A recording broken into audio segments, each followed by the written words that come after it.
Hey YouTube, Sandra Expeditions here. Welcome back to my channel. So today I want to do a video. I haven't checked in a while. Um, I want to title this "Was supposed to be in Africa, but I came back to Colombia."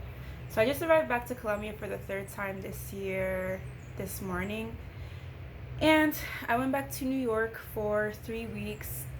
So when I came back from Colombia 3 weeks ago, I had decided I was going to do a month in Colombia because I realized that I really fell off when it came to training. Like I used to be really fit like earlier this year, several months ago, and then just like something happened and then I just lost track. So this is the longest that I haven't been fit for in years, and so I just thought, okay, let me come back to Colombia because I planned on getting a trainer in New York starting next year. But prices in New York for a trainer are over $100 an hour. The average price I saw was like 150. But out here in Colombia, it's like in New York, what you get for 1 hour of personal training is like 12 sessions or more out here in Medellin. So yeah, and I also wanted to start training martial arts, MMA, and there's a gym literally right by me. But then this week, all right, so yeah, so that was my plan. So I will be training, but I'm not going to do a month in Colombia anymore because I was supposed to do 2 weeks and then go to Costa Rica and then come back because I was spending time with family and then come back to Colombia. So I think it was like 5 weeks almost, or just like 4 weeks and a few days. But the main reason I decided, yeah, I'm not gonna fly back the second time is because I'm not really a fan of the food that much. To be honest with you, like I love pretty much everything else, but like when it comes to the food, it's just like not enough seasoning for me. It's just I really tried. And I've gotten to know Colombia a lot, but like after that first, when I did that bike tour, you have to do it like, and I saw like so many parts of Medellin. It was just so beautiful. And I will come back eventually. But anyways, so I was supposed to be in Africa. It was my birthday last week. I was supposed to be in Africa, during my birthday. Supposed to be doing a safari. And then I got, sorry for the noise. And then I had a fever. It's so crazy. The night I was turning up at El Club Teatron, and that night I started getting throat pain. And I think I got whatever someone had in there. And I was so sick. And I was supposed to, the next day was my flight. It was just a mess. It was a mess. Um, so I landed in New York, and I was like had flu symptoms, but I was like in denial because my throat just hurt. And my flight to Africa was 4 days later. Yo, I could not get on the plane. I could not get on the plane. Like the next day, the symptoms hit hard, and by the fourth day, which was my flight, I had blown out my ears because I blew my nose too hard. And honestly, I was just exhausted. I was just tired of like the travel and moving around, and I hadn't seen my family in so long because I had just moved back from Seattle. And my extended family, they're all celebrating together. So I was like, you know what? Let me just cancel this trip right quick. And shout out to travel insurance, and shout out to Delta because I canceled. So I blew up my ear, and I made sure to go to the doctor. I went to urgent care, and they wrote me, like, they saw my ear and they were like, you have an ear infection. And so then I tried everything, but I was just so stressed. Like, I was really trying to get on that flight, like for the safari. Like, I was just so exhausted. I was not ready for like a 15-hour, 13-hour flight. Like, it was too much. Went to the doctor, got a no fly, thing. I got a refund from Delta. Like, I canceled my flight an hour and a half before the flight, which I got e-credit back for like $1,300. And my trip cost 21,000 just for the 10-day trip with Intrepid. But shout out to travel insurance. I submitted my claim, waiting for that money to come back into my account. And yeah, I'm not gonna lie, I did really enjoy the 3 weeks just being back in New York, hanging out with friends, hanging out with family. I'm moving back, but I'll actually be traveling long term for the next few months, like almost 5 months. So this is my first like long term trip.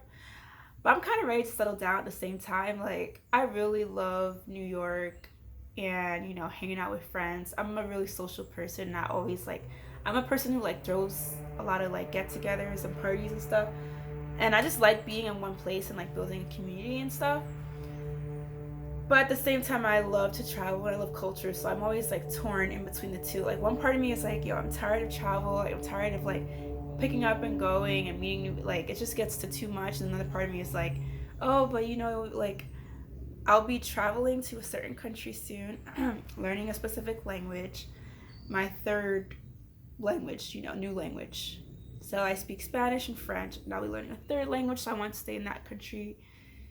But after this, even though I really want to go so many places, and I want to take a sabbatical and all this stuff, like, I just have to get back to New York and settle down, you know, especially because, you know, I gotta find a boo thing, you know, I want a relationship and everything. So it's really hard to do that when you're on the road, and, you know, time is ticking. So, but anyways, but that's my update. So tomorrow, I'll be looking for a trainer. I'm waking up at like 7 a.m., walking to the gym nearby me, and I'm gonna look for a trainer so that I can do 4 days a week. Cause I want to get my body back. Like, I should post pictures. I'm gonna post pictures of my body when I was really fit. I'm trying to get a nice Instagram body. I want to be an Instagram model, kind of. Like, I feel like it's possible, you know. And you know, and then I want to start training MMA. Like, there's an MMA gym right by me. They have jiu-jitsu, Muay Thai, boxing. Well, I'm not really into boxing that much. Maybe like kickboxing, and then MMA and stuff like that. So I'm like, okay, let me just sign up for a few, you know, lessons in the next 2 weeks. 2 weeks and 3 days, or 2 weeks and 2 days, because I'm gonna fly to Costa Rica after. Oh, Costa Rica's real vacation. Right now, I'm doing the whole digital nomad thing. But yeah, you know, I'm really fortunate. I'm grateful. It's really hard to do this video because I realized that I am behind on like 30 videos, y'all. Like, by the time y'all see this, it's just really sad. It's really sad. But yeah, I'm sad. I've always wanted to I always wanted to go to Africa. Like, there's so many countries in Africa, like Zambia, which I'm trying to go to next year, Ethiopia, which I really want to go to with my friends. I have a lot of Ethiopian friends. Oh my gosh, Tanzania. I almost stayed abroad in Tanzania, but I chose Japan instead. Ghana. Everybody's in Ghana. Everybody is in Ghana. Like, I want to go to Botswana, South Africa. My friend quit her job and she's in South Africa right now doing a safari. Like, bro. And Nigeria, you know, because there's just mad Nigerians. Like, I'm gonna just see the country right quick. And yeah, Nambia, like, oh my gosh, and I met this guy. I went to this French meetup and I met this guy there, and he's from like New Guinea or whatever, and they speak 3 languages. He's the first African I met. He has a Latino name. I was like, ¿de dónde eres? I thought he was Latino, and he was like, I'm from like New Guinea or whatever. And so I was like, yo, get out. And he was at the French meetup, so he speaks Spanish and French. It's so crazy. Like, I found out the other day that Rwandans speak French too, because I also met a Rwandan guy and at the French meetup like a few weeks ago, and he also spoke French, and I'm like, bro, like, all these countries, I knew like certain countries spoke French, but I did not know there was French in East Africa besides Djibouti, you know. So I thought that was really cool. And the fact, I really want to go to New Guinea now. Oh my gosh, and I want to go to Mozambique, because they speak Portuguese too, and my friend went there and she loved it. Like, I want to go everywhere. Like, Africa is just so beautiful. I've been watching all these African movies on Netflix. I'm just like, yo, I love it. Anyways, but yeah, I'm really excited. I can't wait to be a polyglot, like, you know, speaking 4 languages. I'm trying to be fluent by the end of next year. I'm gonna be fluent in 4 languages. I'm gonna do one of them videos that'd be like 4 languages. Da, da, da, da. Yeah. All right. Anyways, I have to go, but it's great checking in with you all. That is the update. So I'll be doing, oh, by the way, I'm doing French lessons here too. So I go to Alliance Française here. So it's like 2 hours twice a week. And I pay like $15 an hour per class, and I get to, like, you know, travel there. I just like having in-person classes because I'm tired of the online stuff. Yeah, so I have two French classes this week, 1 Spanish lesson for an hour and a half. And then, oh, and by the way, my teachers, I've been speaking to them. They've been telling me my Spanish is really good, but I'm not advancing academically in Spanish. Like I speak really good, but they told me no matter how much, like one of my professors who's like prepares for deli a lot, she was like, no matter how much Spanish you speak in Latin America, you have to you're not gonna be able to pass a C1 because most natives can't pass a C1. Like you have to read a lot and you have to write a lot. And two of my teachers, both from Spain, told me like, yeah, you're making specific errors and that's not good.